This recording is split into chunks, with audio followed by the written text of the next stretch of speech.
Welcome to ৰঞ্জিতাছ videos. মোৰ মৰমৰ ছাত্ৰ ছাত্ৰী, আজি তোমালোকৰ ভিডিঅ' হ'ব অকণিৰ ৰামায়ণ।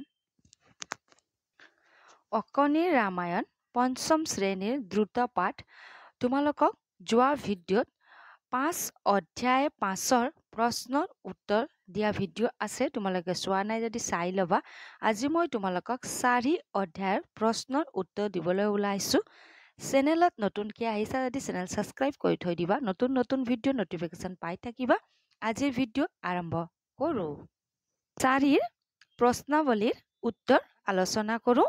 ঠিক আছে, প্ৰশ্নাৱলী চোৱা। মাৰিছে কি ৰূপ ধৰি ছলনা কৰিছিল? উত্তৰত লিখিবা, মাৰিছে মায়াৰ বলেৰে অতি ধুনীয়া ফুটফুটীয়া সোণৰ হৰিণা এটা ৰূপ ধৰি ছলনা কৰিছিল।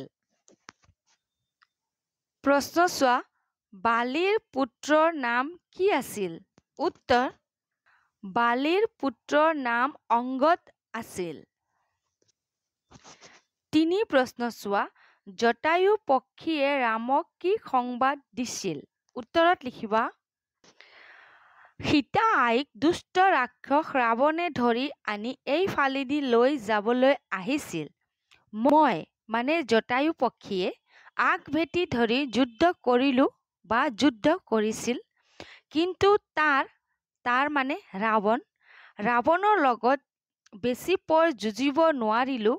সি মানে ৰাৱণ মোক কাটি পেলালে। সি মানে ৰাৱণে আইক মানে সীতাক লৈ দক্ষিণৰ ফালে গৈছে। উত্তৰত লিখিব পাৰিবা, সি মানে ৰাৱণে আইক মানে সীতাক লৈ দক্ষিণৰ ফালে গৈছে বুলিও লিখিব পাৰিবা। ঠিক আছে, এতিয়া আলোচনা কৰোঁ 4ৰ উত্তৰ। ৰাৱণে সীতাক কেনেদৰে হৰণ কৰিছিল? উত্তৰত লিখিবা, ৰাৱণে সন্যাসীৰ কাপোৰ সহায় নিজৰ গাটো হাতী এটাৰ সমান ডাঙৰ কৰি ল'লে আৰু আগবাঢ়ি গৈ সীতাক গবা মাৰি ধৰি দাঙি ল'লে। সীতাক লৈয়ে ওচৰতে ৰৈ থকা আকাশী যানত উঠি উৰা মাৰিলে। তোমালোকেও নিজৰ উত্তৰ বহীত লিখিবা। এতিয়া 5ৰ প্ৰশ্ন চোৱা, ৰামে বালিক কিদৰে বধ কৰিছিল? উত্তৰত লিখিবা, উত্তৰ চোৱা, লক্ষ্মণে উপায়টো দিলে।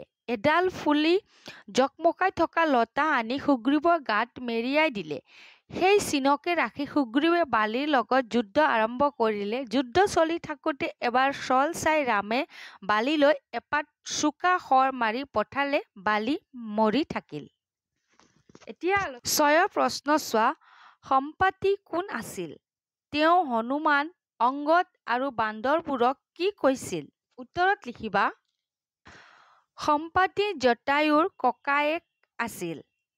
হনুমান, অংগদ আৰু 2-4টা বান্দৰক মাতি আনি কৈছিল, তোমালোকে চিন্তা কৰিব নালাগে, সীতা আইক তোমালোকে পাবা। এতিয়া আলোচনা কৰোঁ 7ৰ প্ৰশ্ন চোৱা, হনুমান কাৰ পুত্ৰ আছিল?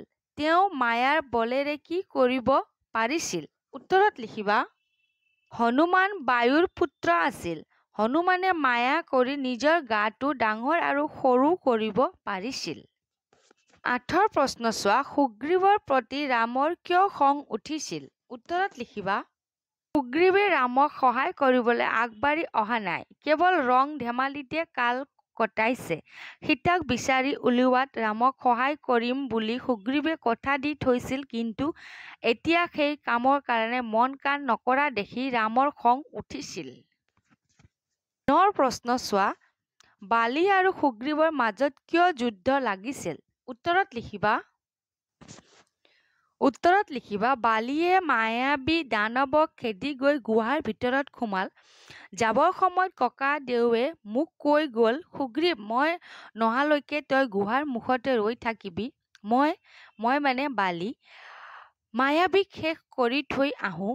ময়ো তেওঁ অহালৈ বাট চাই ৰৈ থাকিলোঁ। এনেকৈ বাট চাই থাকোঁতে থাকোঁতে এমাহ গ'ল, 2 মাহ গ'ল, এবছৰে গ'ল, বালি আৰু ওলাই নাহিল। মন্ত্ৰীসকলে ভাবিলে মায়াবীয়ে চাগৈ বালিক মাৰিলে বুলি মোক সুগ্ৰীৱক ৰজা পাতিলে।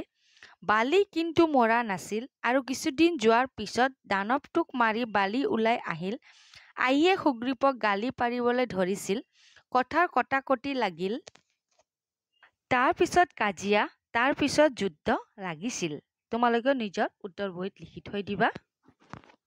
আশা ৰাখিছোঁ মোৰ মৰমৰ ছাত্ৰ-ছাত্ৰী আজিৰ ভিডিঅ' তোমালোকে বুজি পাইছা বুলি। নতুনকৈ আহিছা যদি চেনেল ছাবস্ক্ৰাইব কৰি থৈ দিবা। তোমালোকৰ হিন্দীৰ কিতাপৰ গোটেই পাঠৰ প্ৰশ্নৰ উত্তৰ মোৰ চেনেলত আছে। তোমালোকে চোৱা নাই যদি চাই ল'ব, পৰীক্ষাৰ কাৰণে সুবিধা হ'ব। লগতে আপোন পাঠ অসমীয়াৰ ভিডিঅ' আছে, তোমালোকে পৰীক্ষাৰ কাৰণে চাই ল'বা। আজি মই ইয়াতে সমাপ্ত কৰিলোঁ। আকৌ লগ পাম আমি নতুন ভিডিঅ'ত। নতুনকৈ আহিছে যদি চেনেল ছাবস্ক্ৰাইব কৰি থৈ দিব। ধন্যবাদ।